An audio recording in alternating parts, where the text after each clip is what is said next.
Esta es la última charla. Habrá diálogos a partir del miércoles durante 5 días.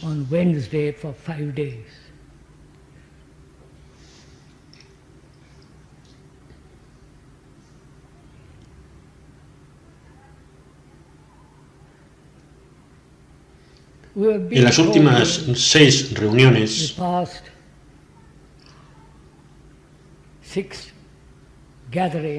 hemos hablado juntos de muchos problemas psicológicos humanos.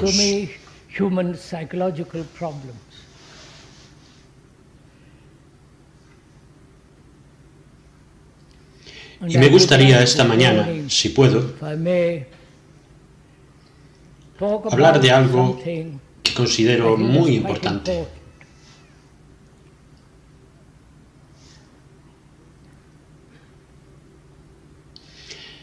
La palabra meditación ha sido muy mal entendida, al menos eso pienso yo.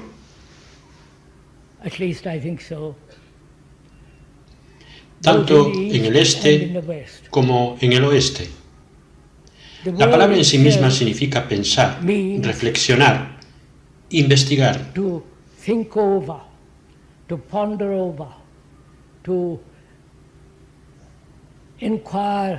Y no todo lo que hemos hecho de ella es un problema muy complejo, como todos los problemas humanos. La meditación tiene muy poco sentido.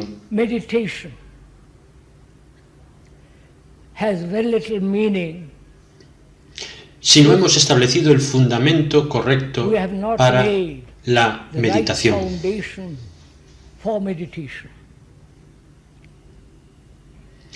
El mismo establecer los cimientos, que es una recta conducta,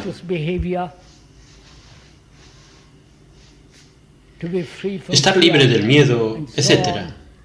En el mismo establecer esos cimientos está la meditación.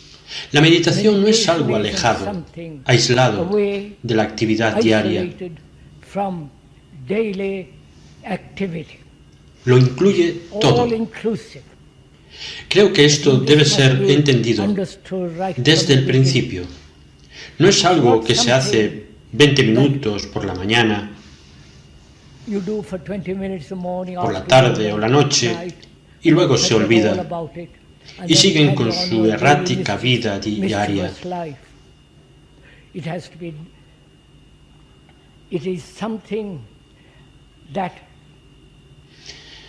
Cuando la meditación tiene lugar, es algo extraordinario y debemos investigarlo juntos. Vamos a adentrarnos juntos, compartiéndolo juntos. No les estoy diciendo cómo meditar, eso es demasiado tonto, demasiado infantil, porque una de las primeras cosas es que uno debe ser libre.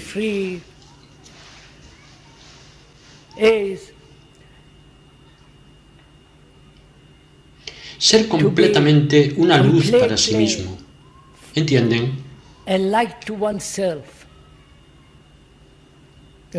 Una luz para sí mismo, y esta luz no puede ser dada por otro, ni pueden encenderla en la vela de otro.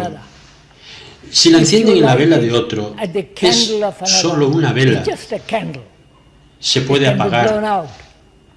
Mientras que si podemos descubrir qué significa ser una luz para uno mismo,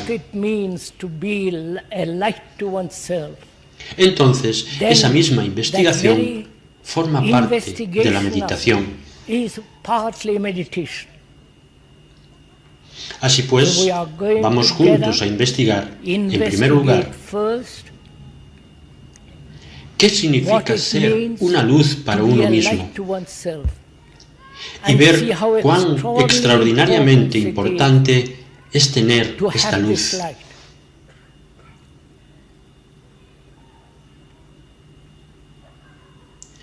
Estamos muy habituados y condicionados para aceptar la autoridad.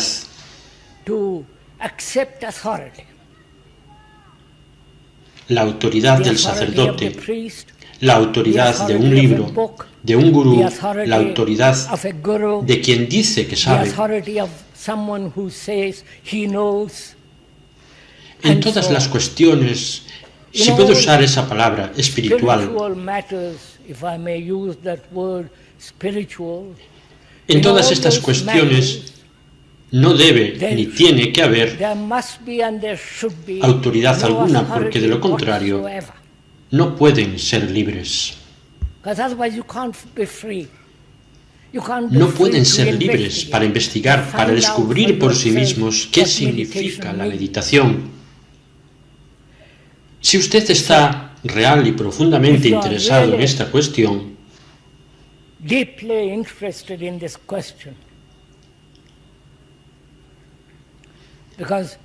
esta cuestión, la meditación, no cómo meditar. Eso es de nuevo demasiado infantil, sino el movimiento de la meditación. El acto de la meditación, el fluir de la meditación, para descubrir lo que significa la autoridad, es decir, descubrir de otro.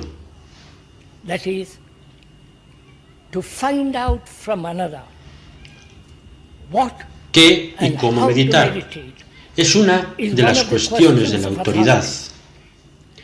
Donde hay autoridad, no puede haber libertad. Ya sea en el mundo tiránico de una dictadura, en el estado totalitario, no hay libertad. Del mismo modo, si no hay libertad de la autoridad,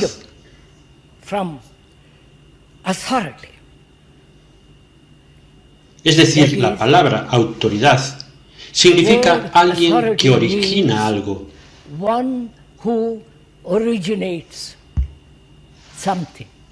El autor. La palabra proviene de la palabra autor. El que comienza algo, que origina algo. Y el resto de la gente, pues lo sigue. Lo convierte en autoridad y entonces ello está muerto. Uno debe pues tomar una actitud, si realmente quiere adentrarse en esta cuestión de meditación, en ser completa, total e internamente libre. Libre de toda autoridad, de toda comparación. No sé si pueden hacerlo, incluyendo la del que habla. Especialmente la del que habla, o sea, yo. Porque si sigues lo que él dice, se acabó. Por lo tanto, uno debe ser extremadamente consciente de la importancia de la autoridad, en un sentido, como el médico, el científico, el hombre, y todo lo demás, pero comprender la totalmente nula importancia de la autoridad en lo interno. Ya se trate de la autoridad de otro, que es bastante fácil de soltar, como si es la autoridad de la propia experiencia, de los conocimientos, conclusiones, que se convierten en su autoridad y luego se convierten en su prejuicio. Así pues, uno debe ser igualmente libre de la autoridad de otro y también libre de conclusiones que se convierten en la autoridad propia, desde la propia experiencia. Nos adentraremos en esa palabra, experiencia, enseguida, desde el propio entendimiento. Entiendo, por lo tanto, tengo razón. Todas estas formas de autoridad. ¿Entienden lo difícil que va a ser?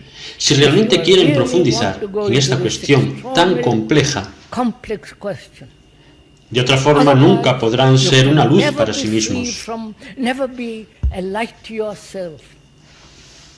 Cuando eres una luz para ti mismo, eres una luz para el mundo, porque el mundo eres tú y tú eres el mundo. Me pregunto si ven eso. Eso es, pues, lo primero que hay que entender. Que no hay nadie que les guíe, nadie que les diga que están progresando, nadie para que les diga o les anime. Usted ha de estar completamente solo en la meditación.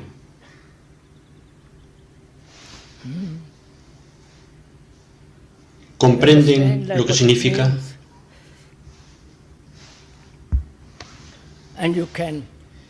Y esta luz solo puede venirle a usted cuando comprende o investiga en sí mismo lo que es, lo que usted es. Eso es conciencia de sí mismo, saber lo que uno es. No según los psicólogos, según algunos filósofos, ni según el que habla, sino saber, darse cuenta de su propia naturaleza, de su propia estructura, de su propio pensamiento, sentimiento, descubrir toda su estructura.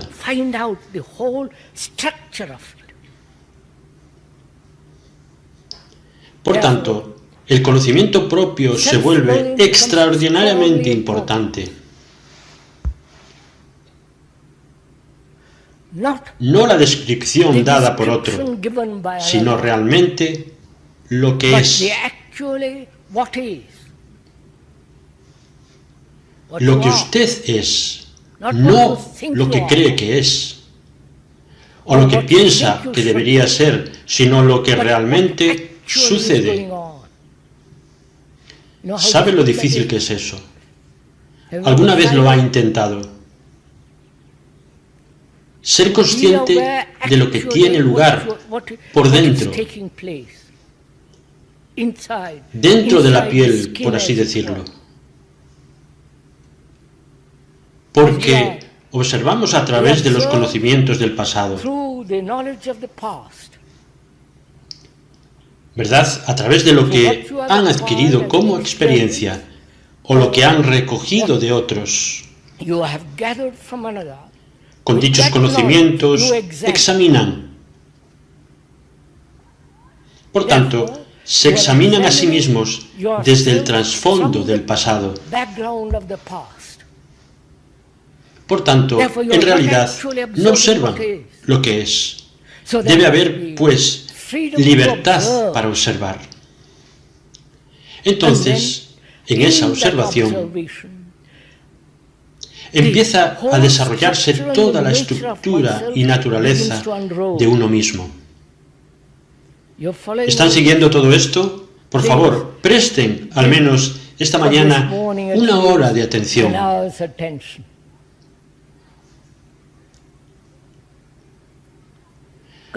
Porque muy pocas personas les dirán todo esto. Porque tienen interés personal, quieren formar organizaciones, grupos, se entienden toda la estructura de ese negocio. Entonces, por favor, si no les importa, presten toda su atención a lo que se les dice.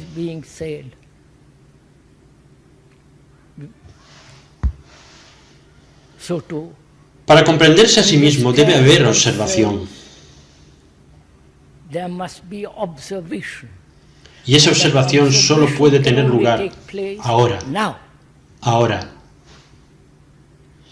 El ahora no es el movimiento del pasado que observa el ahora. ¿Ven la diferencia? Puedo observar el ahora desde el pasado, desde mis conclusiones pasadas, prejuicios, esperanzas, miedos y todo lo demás. lo cual es la observación del presente desde el pasado. Y pienso que estoy observando el ahora. Pero la observación del ahora solo puede tener lugar cuando no está el observador, el cual es el pasado. ¿Entienden esto? Así pues, la observación de la hora es extraordinariamente importante. Que, como dijimos el otro día, el movimiento del pasado, encontrando el presente, debe terminar ahí. Ese es el ahora. Pero si permites que continúe el ahora, se convierte en el futuro o el pasado, pero nunca el actual ahora. Espero que entiendan todo esto. Así pues, la observación solo puede tener lugar en el ahora. En la misma acción, cuando estás enojado, cuando eres codicioso, observarlo tal como es, lo que significa no condenarlo, no juzgarlo, pero mirarlo y dejarlo florecer y desaparecer. ¿Comprenden la belleza de ello? ¿Saben? Oh, vamos.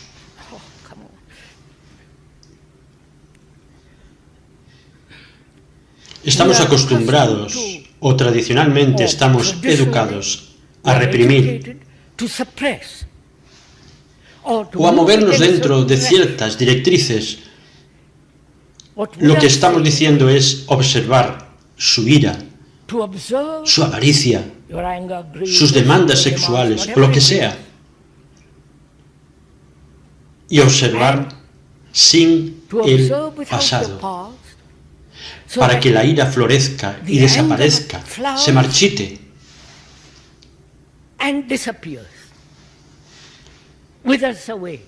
Y cuando hagan eso, nunca volverán a enojarse. No sé si alguna vez han hecho estas cosas. Bueno, háganlo alguna vez y lo descubrirán por sí mismos. Permitir a través de la observación, en la que no hay elección, solo observar su avaricia, su envidia, sus celos o lo que sea. Y en la misma observación, ello florece y experimenta un cambio radical. Los científicos también dicen que cuando se examina a través de un microscopio, el mismo acto de observación de la célula o lo que sea, sufre un cambio. ¿Lo entienden?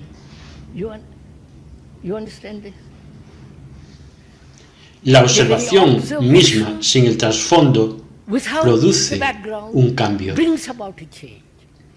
¿Comprenden? Así pues, darse cuenta de uno mismo, sin ninguna elección, y ver lo que realmente sucede en el ahora, es permitir que todo el movimiento del ego, del yo, florezca. Y al observarlo, sufre una transformación radical. Si no hay trasfondo, si no hay un observador, ¿qué es el trasfondo? ¿Lo han captado un poco? ¿Lo han entendido? Bien, adelante.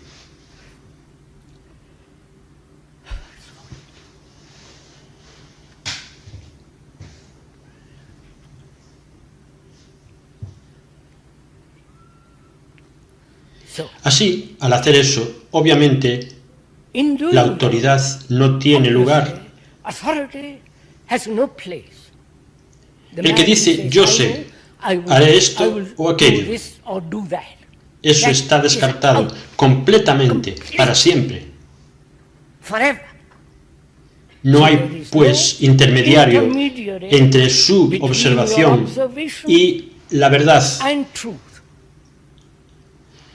que vamos a descubrir ahora. ¿Qué es la verdad? si es que se puede descubrir.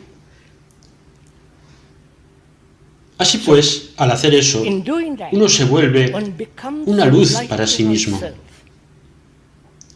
Entonces no le pregunta a nadie nunca cómo hacer algo. En el mismo hacerlo, que es observar, está el acto, hay el cambio. Así, eso es lo primero que hay que aprender. Porque estamos aprendiendo. Lo primero que hay que aprender es que uno ha de ser una luz para sí mismo. Y es extraordinariamente difícil resistirse a la tradición de que debe ser guiado.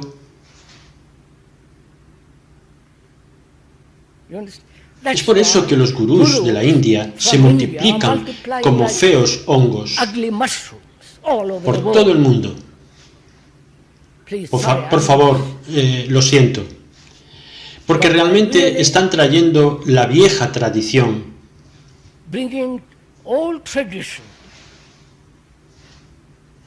poniéndola en diferentes palabras y lo ofrecen. Es lo viejo.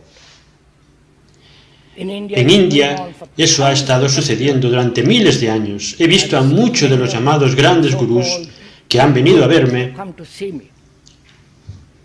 y se van con gran respeto, pero siguen en lo suyo. Así pues, libertad para observar.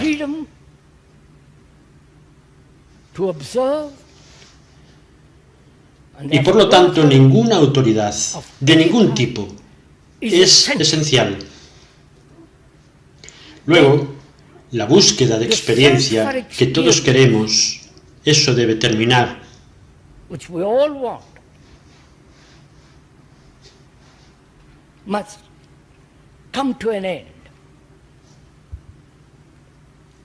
Les mostraré por qué. Tenemos cada día experiencias de todo tipo. Hemos tenido experiencias sexuales, experiencias de varias clases, a través de libros, a través de... Ya conocen toda la demanda de experiencia. La palabra experiencia significa pasar por y terminar, no grabarlo.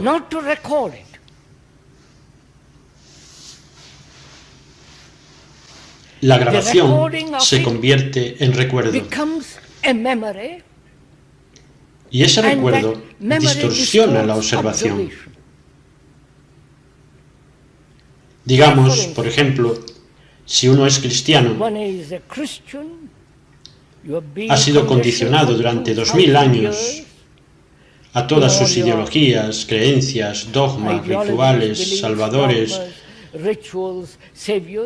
y quiere experimentar aquello que llama lo que sea. Entonces lo experimentará, porque ese es su condicionamiento. Como en la India, ahí tienen varias formas.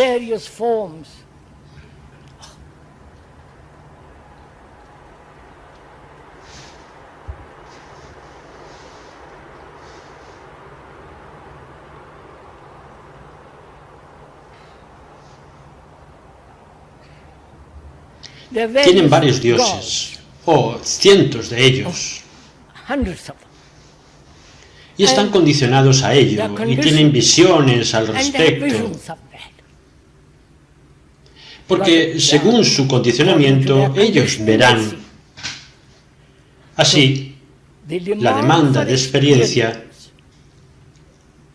cuando estamos aburridos de todas las experiencias físicas, queremos otro tipo de experiencia, la experiencia espiritual. La mayor demanda, descubrir si hay Dios, tener visiones y todo lo demás. Tendrá visiones, experiencias, de acuerdo a su trasfondo. Obviamente, porque su mente está condicionada así. Ser consciente de eso y ver que está implícito en la experiencia.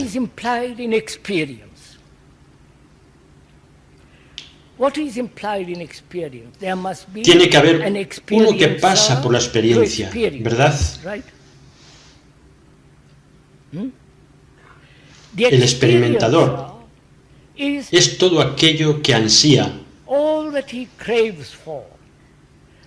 todo lo que han dicho, su condicionamiento, y él quiere experimentar algo que se llama Dios, o Nirvana, o lo que sea. Así pues, él lo experimentará. Pero la palabra experiencia significa reconocimiento. Reconocimiento implica que ya conoces. Por lo tanto, no es algo nuevo. Así, una mente que exige experiencia está realmente viviendo en un pasado. Y por lo tanto, nunca puede comprender algo totalmente nuevo, original. Debe haber, pues, libertad de ese afán de experiencia. ¿Comprenden? ¿Saben? Va a resultar tremendamente arduo entrar en esta clase de meditación porque queremos una vida fácil, cómoda, feliz, ya saben, una vida acomodaticia. Y así, cuando hay algo difícil o que exige su atención y energía, dicen, bueno, eso no es para mí, iré por otro lado.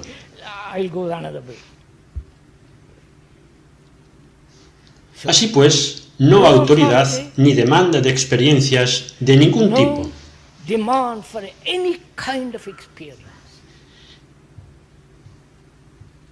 Eso significa que no está el que experimenta. ¿Entienden?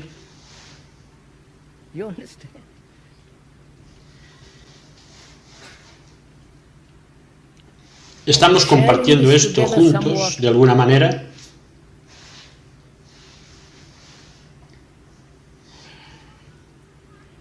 Luego, observar sus miedos, sus placeres, las penas, y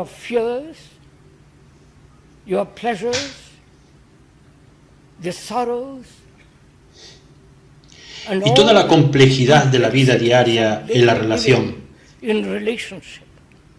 Observar todo eso, observar muy cuidadosamente.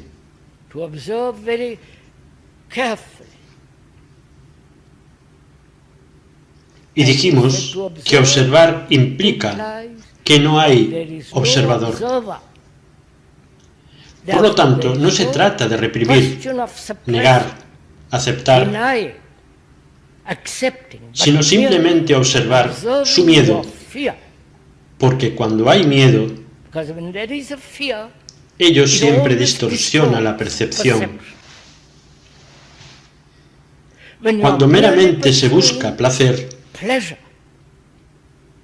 nuevamente ese es un factor. Y cuando hay dolor, de nuevo, es una carga.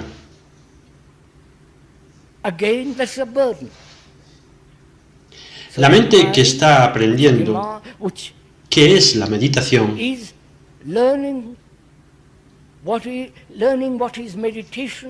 debe estar libre de esto y comprender la relación diaria, cotidiana, lo cual es mucho más arduo. Porque, como dijimos, nuestra mutua relación se basa en nuestra propia imagen del otro, etc. Así, mientras haya un creador de imágenes, ese creador de imágenes impide una verdadera relación con otro. ¿No es cierto? Esto es esencial. Antes de poder profundizar en la cuestión de la meditación, por eso muy pocas personas meditan adecuada y correctamente. El resto está jugando como una diversión,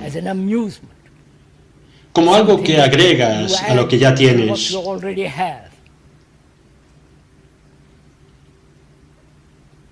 Ahora bien, cuando eso está cuidadosa y profundamente establecido, lo cual forma parte de la meditación, podemos proceder a descubrir si el pensamiento puede ser controlado.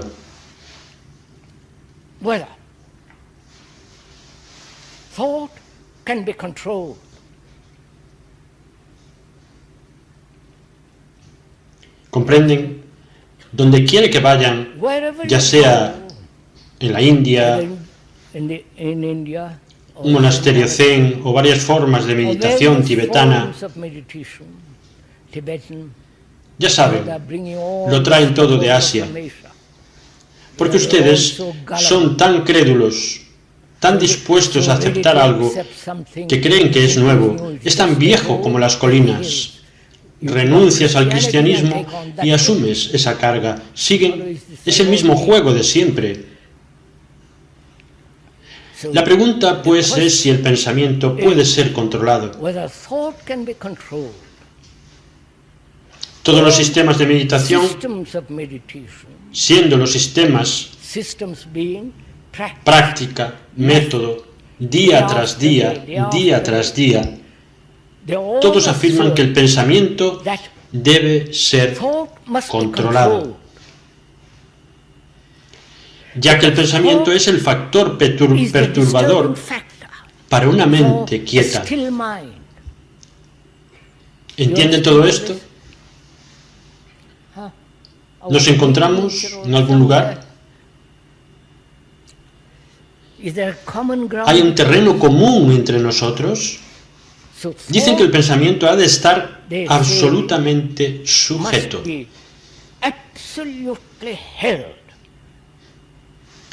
Para que no pueda parlotear o descontrolarse. Por tanto, dicen, para controlarlo,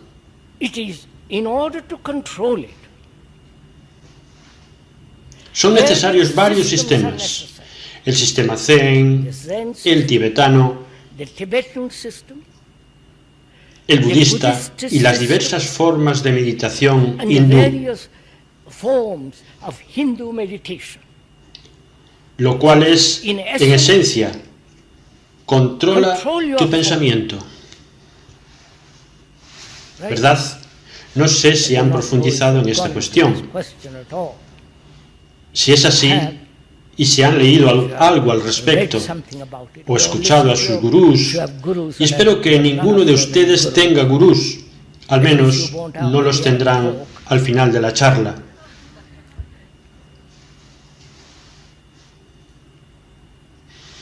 Todos ellos insisten, porque los he escuchado a todos, han venido a contar muchas cosas al respecto,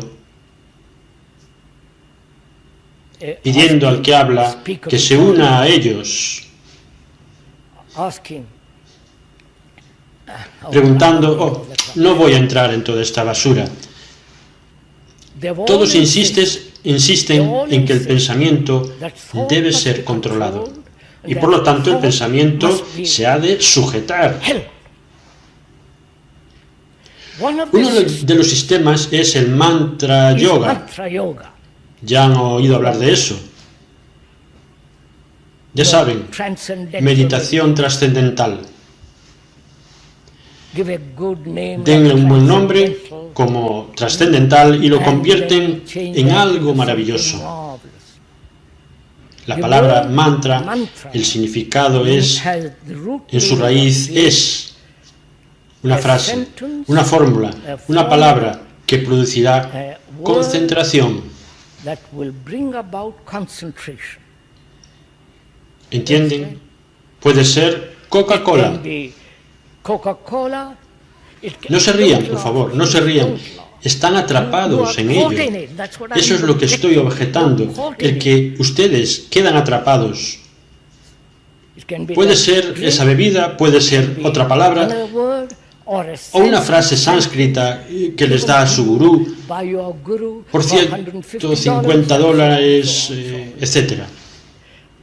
siendo la idea el ayudar a lograr concentración, de forma que su pensamiento sea sujetado por completo. ¿Comprenden?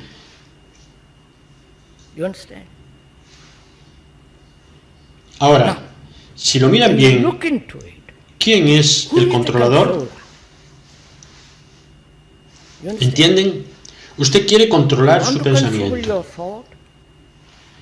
Ve la importancia de controlar su pensamiento e intenta controlarlo, pero siempre se escabulle.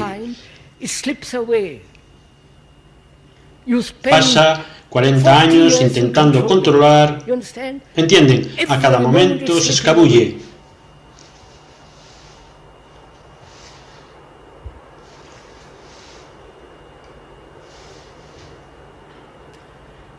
Así pues, tienen que preguntarse quién es el controlador y por qué es tan importante hacer tan tremendo esfuerzo para controlar.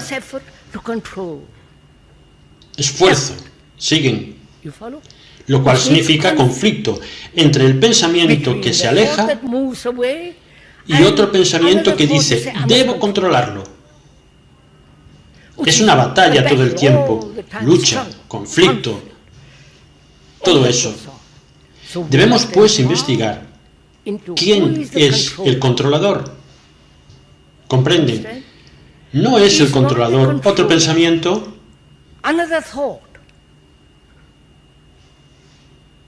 No, así, un pensamiento que asume el dominio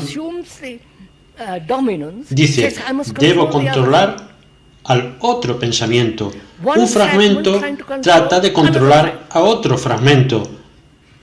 Por favor, vean esto con mucha atención, porque si no lo ven, lo que vamos a investigar se lo van a perder.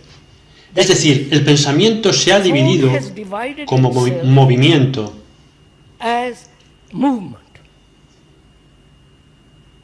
Parloteando, pensando varias cosas. Cuando quieres mirar algo, concéntrate, salta pensando en sus zapatos o cualquier otra cosa. Y hay otro pensamiento que dice, no debo hacer eso. Debo controlarlo. Ambos son el pensamiento. Uno asume el dominio e intenta reprimir al otro. Véanlo.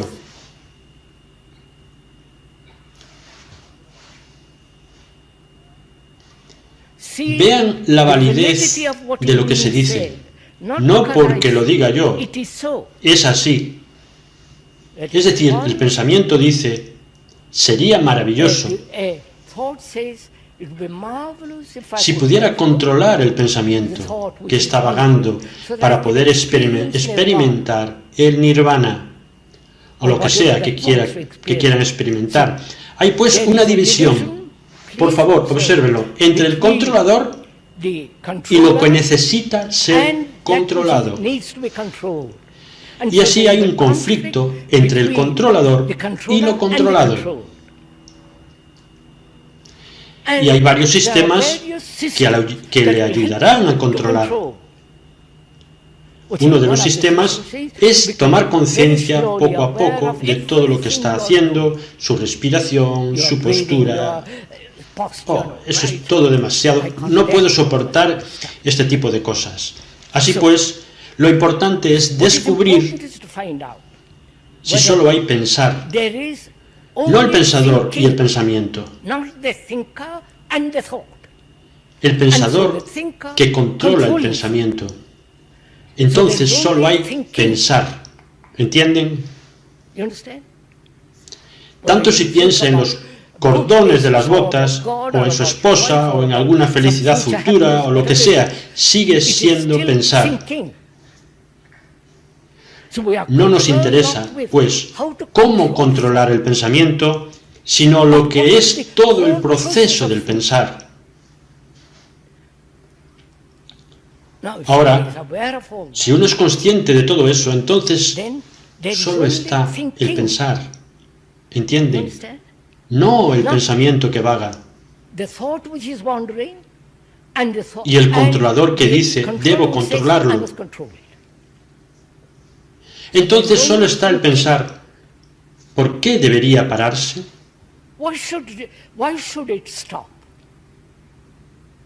¿Comprenden? Si solo está el pensar, ¿por qué debería detenerse?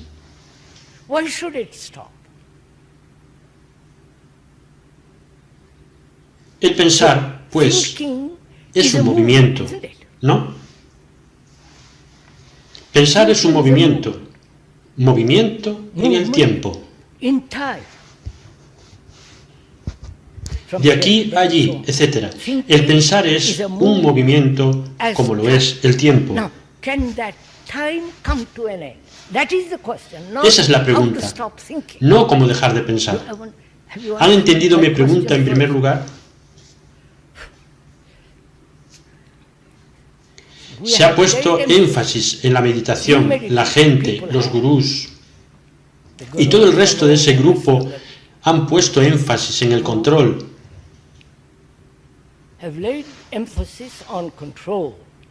Donde hay control, tiene que haber esfuerzo.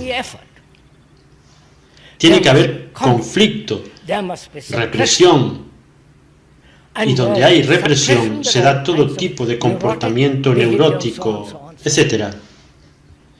Entonces, es posible, escuche por favor, es posible vivir sin ningún control.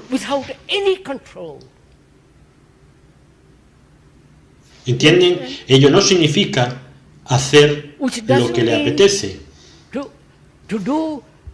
Ser completamente permisivo, ¿comprenden? Estamos haciendo una pregunta mucho más seria, que es, en su vida diaria, psicológicamente, ¿puede usted vivir sin ningún control?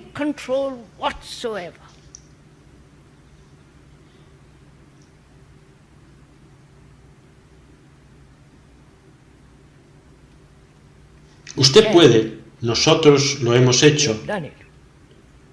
No soy, por favor, esto es algo muy serio, porque no conocemos una vida en la que no haya sombra de control. Todos conocemos solo el control. Así, para entender eso, una vida sin control hay que adentrarse a mucha profundidad. O sea, el control existe donde hay comparación.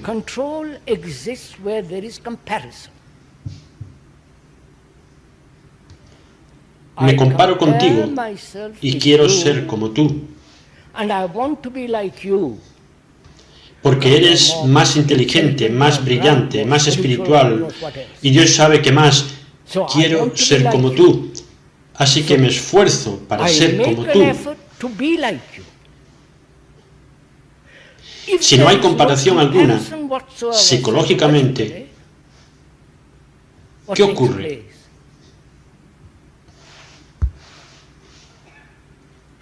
Soy lo que soy. No sé lo que soy, pero soy eso. No hay movimiento hacia lo que creo que es más. Entonces, ¿qué ocurre? Cuando no hay comparación, ¿qué ha sucedido? Soy torpe porque me he comparado contigo, que eres inteligente, brillante y por tanto me he vuelto torpe. O la misma palabra torpe me hace torpe. ¿Entienden el sentido? Me pregunto si entienden todo esto.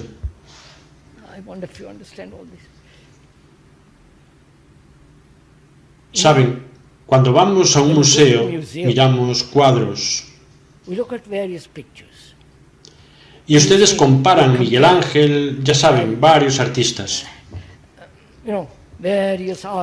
Y dicen, este es mejor que el otro. Tradicionalmente estamos entrenados así.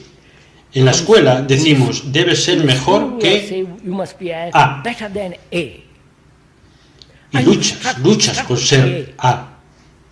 Y los exámenes universitarios y toda esa actividad es comparación, esforzarse. Pero estamos diciendo que cuando comprenden el movimiento del medir y cuando ven la irrealidad de ello psicológicamente, entonces tienen lo que es. ¿Comprenden? Tienen exactamente lo que es. Solo pueden conocer lo que es cuando tienen la energía. Esa energía se ha disipado en la comparación. ¿Verdad? Ahora pues tienen esa energía para observar lo que es. Observar el ahora con esa energía. Por tanto, lo que es sufre ahora una transformación radical. El pensamiento se había dividido a sí mismo como controlador y controlado.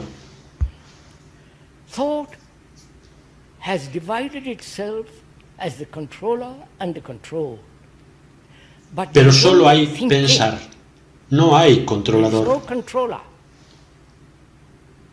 o lo controlado, sino solo el acto de pensar. El pensar es un movimiento en el tiempo, como el medir. ¿Y puede eso natural y fácilmente, sin ningún control, llegar a su fin?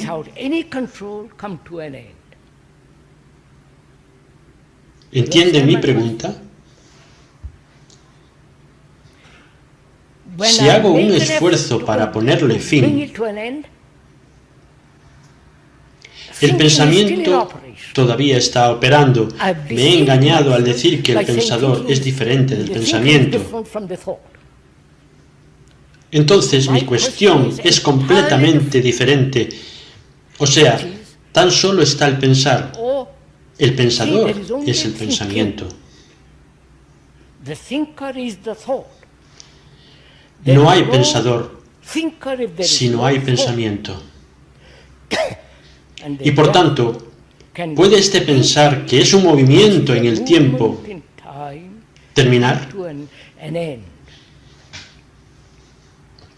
Es decir, ¿puede el tiempo pararse? Ahora, se lo mostraré si se adentran en ello. Hemos dicho tiempo, por favor. Si están cansados, descansen. Y yo también me detendré. Si no están cansados, seguimos. Tiempo es el pasado. ¿Verdad? No hay tiempo futuro.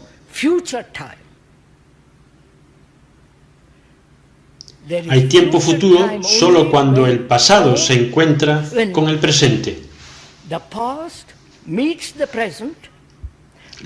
Lo modifica y sigue adelante. Así, el tiempo es un movimiento del pasado, modificado, pero continúa. Nosotros decimos que ese movimiento tiene que parar, ¿entienden? El cual es todo el movimiento de los conocimientos, ¿verdad? Todo el movimiento de lo que se ha conocido, a menos que estén libres de ese movimiento. No hay libertad para observar lo nuevo. ¿Comprenden? Decimos, pues, que ese movimiento debe detenerse.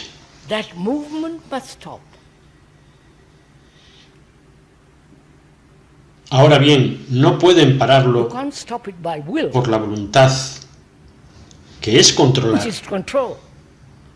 ni pueden detenerlo por el deseo, que forma parte de su sensación, pensamiento, imagen.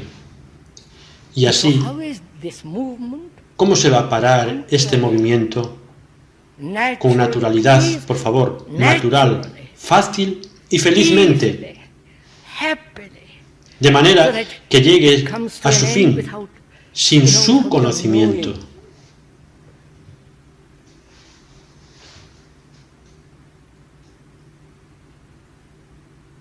¿Alguna vez han renunciado a algo que les da gran placer?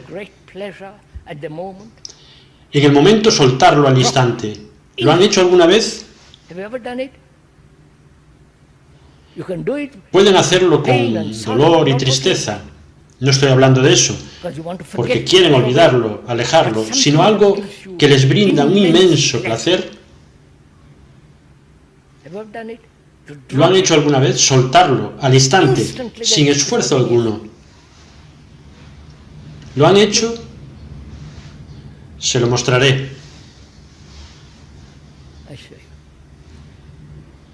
O sea, el pasado es siempre nuestro trasfondo.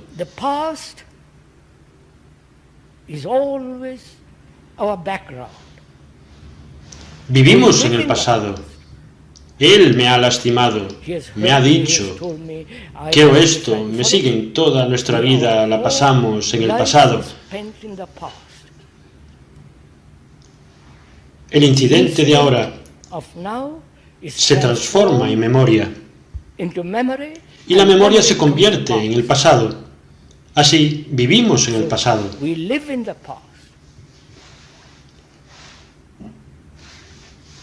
El movimiento del pasado puede detenerse, eso es lo que estamos preguntando, ¿entienden?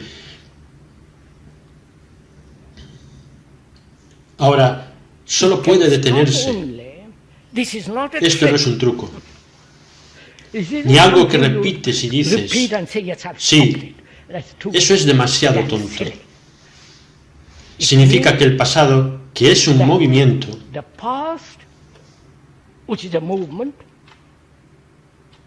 y el ahora, que es no movimiento, ¿entienden?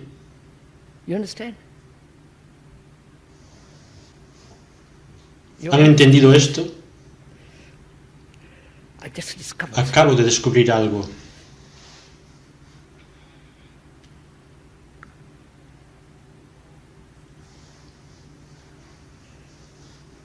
El pasado es el movimiento modificado a través del presente hacia el futuro. Ese es el movimiento del tiempo. El pasado es un movimiento, siempre moviéndose, avanzando, encontrándose con el presente y avanzando. El ahora es no movimiento porque no conocen lo que es el ahora. Solo conocen el movimiento. ¿No es así? Cuando ese movimiento se topa con el ahora, no hay movimiento en absoluto. ¿Comprenden? No, por favor, esto no es una comunicación verbal. Tiene que ser sentido, conocido en profundidad, entendido.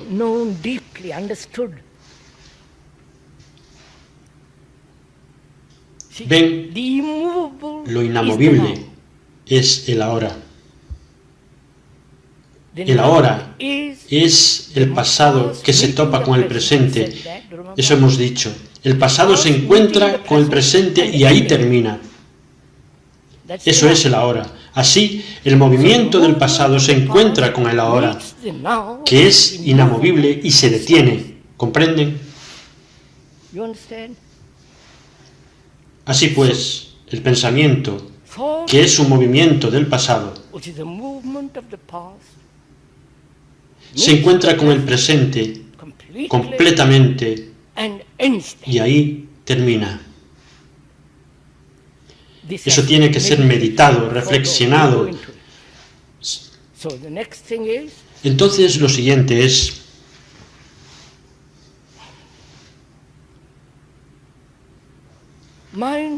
la mente, que no es solo materia,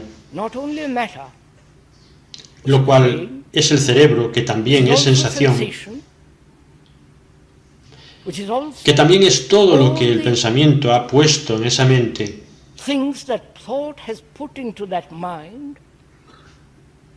que es la conciencia. En esa conciencia están todas las diversas demandas inconscientes. Y preguntamos, ¿puede la totalidad de la conciencia ser observada como un todo, no fragmento por fragmento? ¿Entiende mi pregunta? Porque si examinamos fragmento por fragmento, será interminable.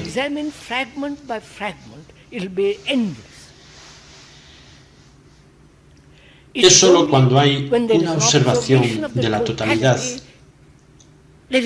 que hay un cese de ello, o nos lleva a algo distinto, ¿entienden? Entonces, ¿puede esa totalidad de la conciencia ser observada en su totalidad?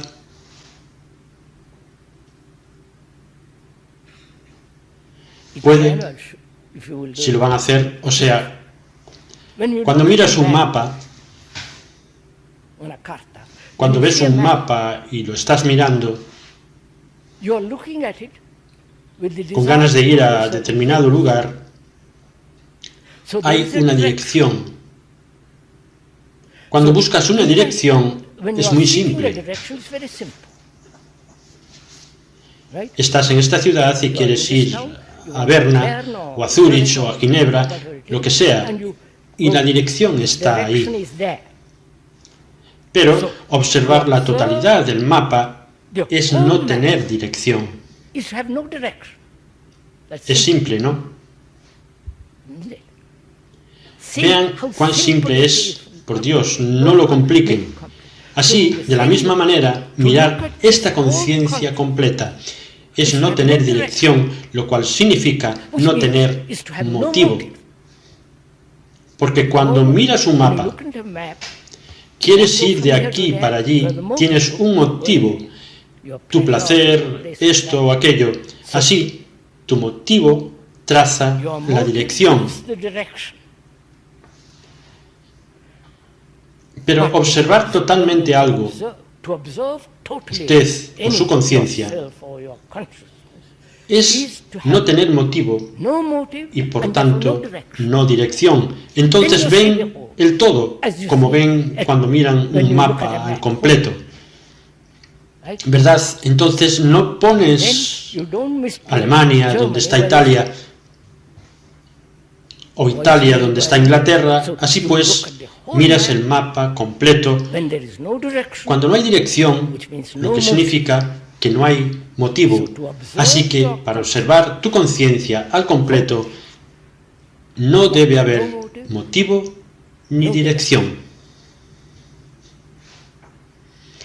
Y eso es posible cuando has sido entrenado a hacer todo, a actuar con un motivo. No hay acción sin motivo.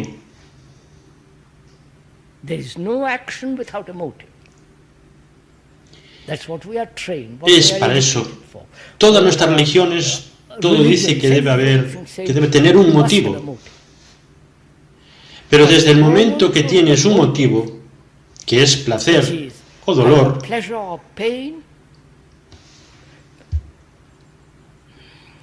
recompensa o castigo,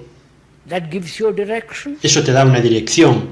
Y por tanto nunca puedes ver el todo. Si entienden eso, ven esa realidad, entonces no tiene ningún motivo. No, ¿cómo voy a librarme de mi motivo? ¿Entienden? Solo pueden ver algo totalmente cuando no hay dirección.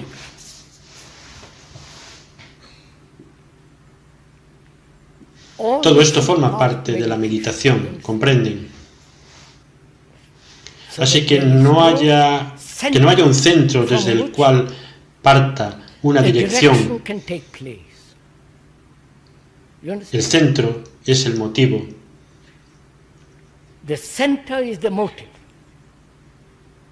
Si no hay motivo, no hay centro, y por tanto no hay dirección.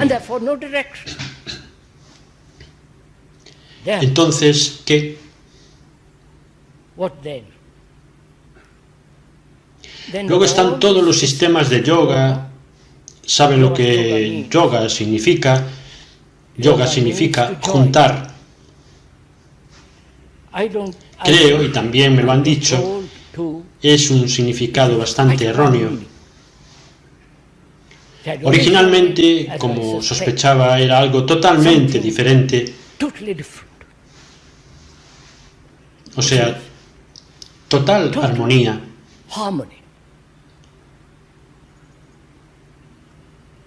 No que haciendo ejercicios, respirando, vas a obtener armonía, sino que la misma forma de vivir es armonía. Y solo pueden hacerlo cuando hayan entendido la relación. Siguen. ¿Están siguiendo todo esto? Are you following all this?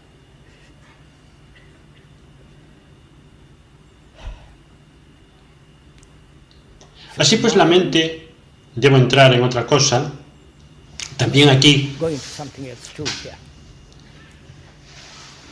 Al hacer todo esto, al vivir así todos los días, tienes ciertos poderes, ¿comprenden? Lo que en sánscrito se llama siddhis, o sea, te vuelves clarividente. Porque tu cuerpo se vuelve asombrosamente sensible. Tu mente se vuelve muy clara, puedes leer los pensamientos de otras personas, tienes ciertas capacidades que nunca has tenido antes, telepatía, y ya saben, todo eso. Ahora bien, nosotros hemos pasado por todo eso, pero quedar atrapado en algo así significa que no puedes ir más allá. ¿Comprenden? Si te atrapan todas esas cosas bastante infantiles, es bastante infantil. Si tienes un cuerpo muy sensible, casi puedes escuchar lo que la gente dice, piensa, todo eso, y te da cierto poder, ciertas capacidades. Pero si eso se vuelve importante, entonces lo has perdido todo.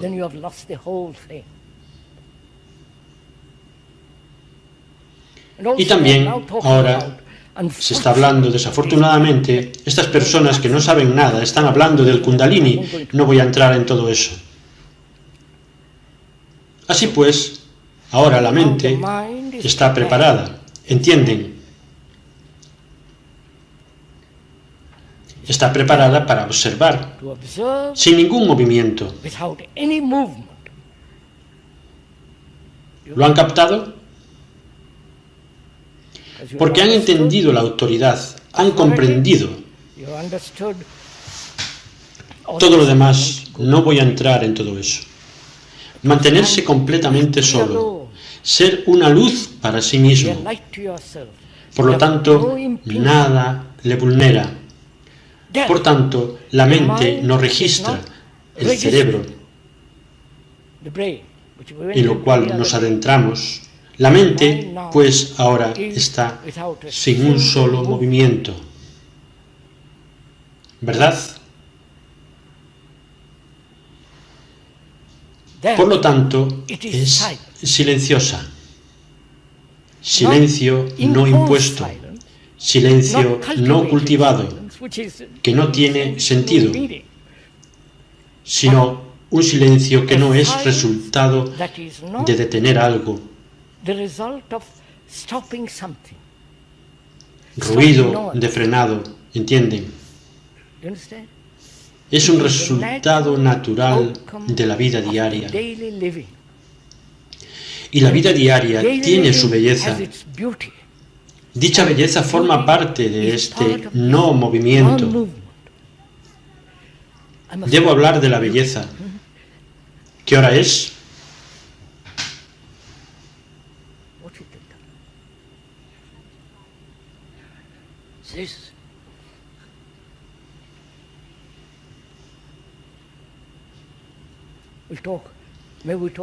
¿Podemos hablar 10 minutos más? Yo hablo y ustedes escuchan. Si estuvieran compartiendo conmigo, ¿no? ¿Qué es la belleza? ¿Es la descripción? ¿Es la cosa que ves? las proporciones, la altura, la profundidad, las sombras. Un cuadro de Miguel Ángel,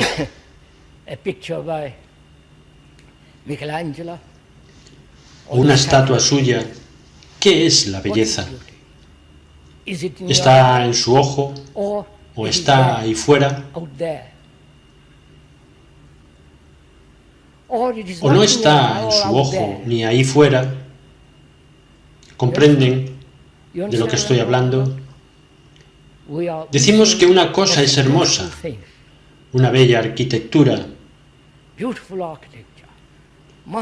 maravillosa catedral o una hermosa pintura.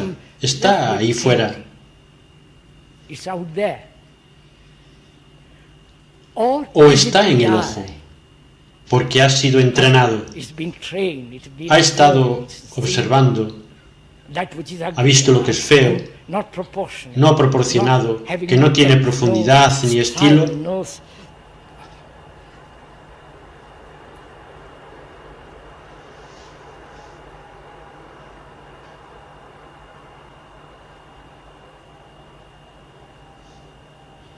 Está ahí fuera, o está en el ojo.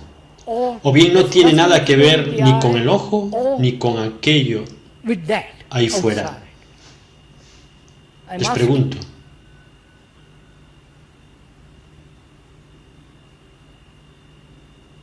la belleza es cuando tú no estás, ¿correcto? ¿Entienden? Cuando miran, ustedes están mirando, ¿no es cierto? Y dicen, eso tiene una maravillosa proporción, eso está tan quieto, tanta magnificencia, pero todo ello es usted que mira, dándole importancia. Pero cuando usted no está ahí, eso es belleza. ¿Entienden? Oh, no lo conocen. Y cuando esa belleza está ahí, esa expresión puede que nunca tenga lugar. ¿Comprenden? Pero queremos expresarlo, porque eso es realización personal. Soy artista, soy importante, ¿me siguen?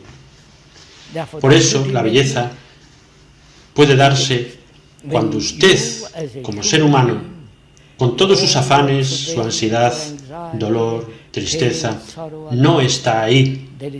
Ahí está la belleza. Así pues, la mente ahora está quieta, sin un movimiento,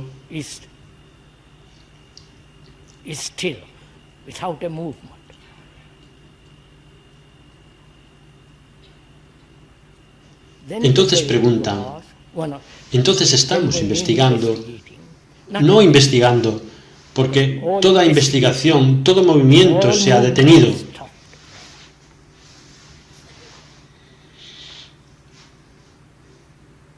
Entonces, ¿qué hay cuando se detiene el movimiento?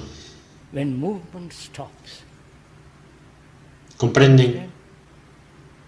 ¿Es la compasión un movimiento? Is compassion a movement?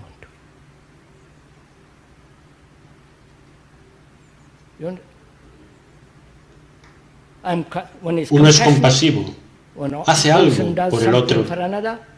Se va a algún pueblo indio o algún lugar y ayuda a la gente porque usted es compasivo. Todo eso son diversas formas de sentimentalismo, afecto, etc. Pero estamos preguntando algo mucho más importante, es decir, cuando no hay movimiento, ¿qué tiene lugar? ¿Qué hay ahí? Preguntamos, ¿es compasión?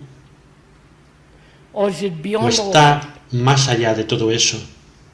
Es decir, ¿hay algo que sea totalmente original y por lo tanto sagrado?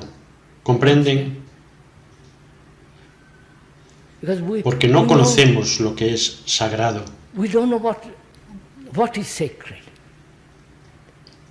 nuestras imágenes son sagradas, ya se vayan a una iglesia, templo, mezquita, nuestras imágenes son sagradas, pero las imágenes son creadas por el pensamiento. El pensamiento es un proceso material, un movimiento. Así pues, cuando no hay movimiento, hay algo totalmente original, totalmente no tocado por la humanidad, no tocado por todo el movimiento del pensamiento. Por tanto, eso puede ser que sea lo original y por consiguiente lo más sagrado. ¿Comprenden? Esta es verdadera meditación, empezar desde un mismo principio, no sabiendo. Por favor, si comienzan sabiendo, terminan en la duda. ¿Entienden? Si comienzan no sabiendo, terminan con la verdad absoluta, lo cual es certeza. Me pregunto si lo captan. Puesto que comenzamos diciendo que debemos investigar en nosotros mismos, y nosotros mismos es lo conocido, por tanto, vaciar lo conocido, así, desde ese vacío, todo el resto fluye con naturalidad. Así pues, donde hay algo de lo más sagrado, que es todo el movimiento de la meditación, la vida tiene un significado totalmente diferente. Nunca es superficial, nunca. Puedes tener 10 trajes o una casa, pero si tienes aquello, nada importa. Bueno, señores, eso es todo.